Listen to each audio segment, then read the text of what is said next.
Do you often have trouble remembering prepositions of time? Should I meet him at 2 o'clock, in 2 o'clock, in December, at December? My name is Jen, and today we're going to talk about exactly how to use prepositions of time. First, please take a look at this chart that I have drawn. This is going to help you remember prepositions of time. It's an upside down triangle, and we're going to start at the bottom and move our way up to the top. When we're using this triangle and moving from the bottom to the top, we're going to be starting with smaller and then getting towards bigger. So from small to big. So the first preposition of time that we're going to take a look at today is at. At. At is used for specific exact times, actual times. For example, I woke up at 7:30 a.m. this morning. I went to bed at 11 p.m. last night. I usually eat lunch at noon. Noon is another way to say 12 p.m. 12 a.m. is called midnight. So you can also say I went to bed at midnight. Also, just at night. I like to eat a snack at night. So this is the main way that you can use at. At is for time. Taking a look at the chart again, you can see that the next preposition we're going to look at is on. On is used for a couple things. So going from smaller to bigger. The first thing it's used for is day. Days.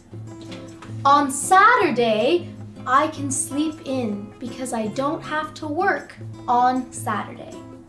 On Monday and Fridays, you can find new Jen's Jyugyou videos. So on plus day. On is also used for dates. Dates, the exact date that something is happening.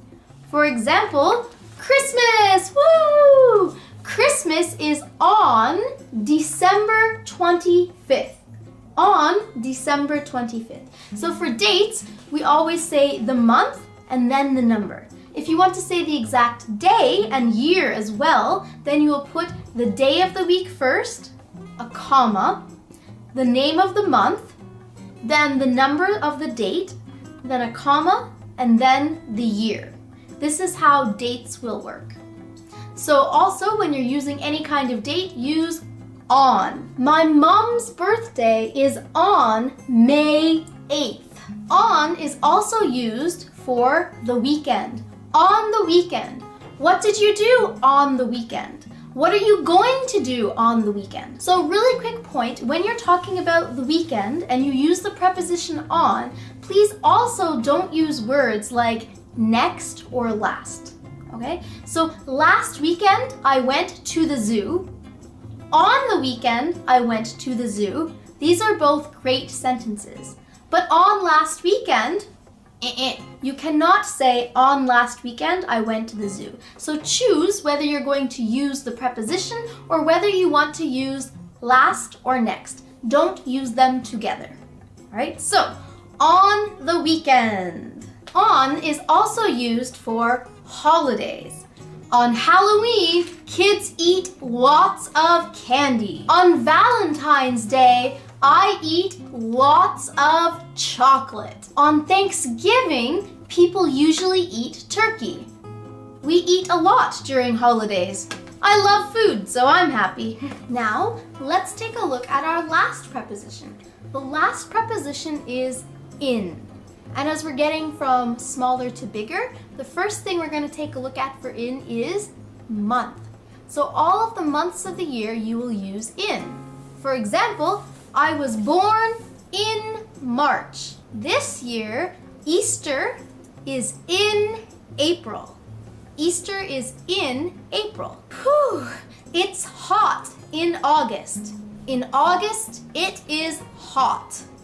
In is also used for seasons. We only have 4 seasons: winter, spring, summer, fall.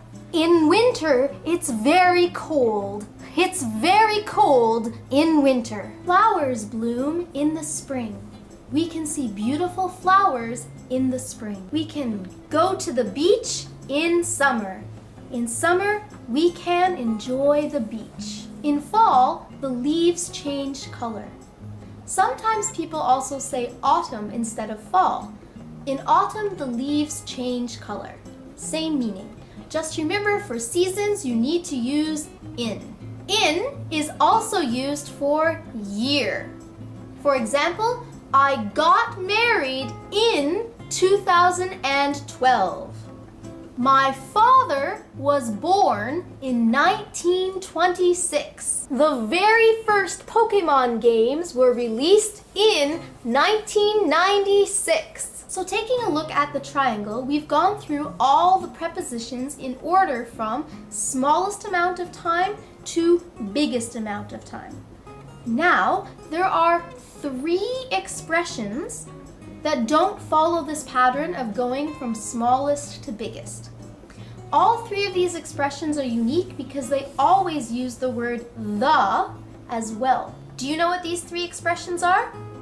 They are in the morning, in the afternoon, and in the evening. These 3 expressions will also use in, so they don't follow the pattern of moving from smaller to bigger. However, we always say at night. So at night. In the morning, in the afternoon, in the evening, at night. So today, you learned all about prepositions of time. At, on, and in. Hopefully after this lesson, you'll be able to use them successfully in your conversations and in your writing. And now it's time for Question of the Day. Today's question is, what did you do on the weekend? What did you do on the weekend? Let me know in the comments below. Thanks so much for watching this video. みんな勉強頑張ってね。じゃあね。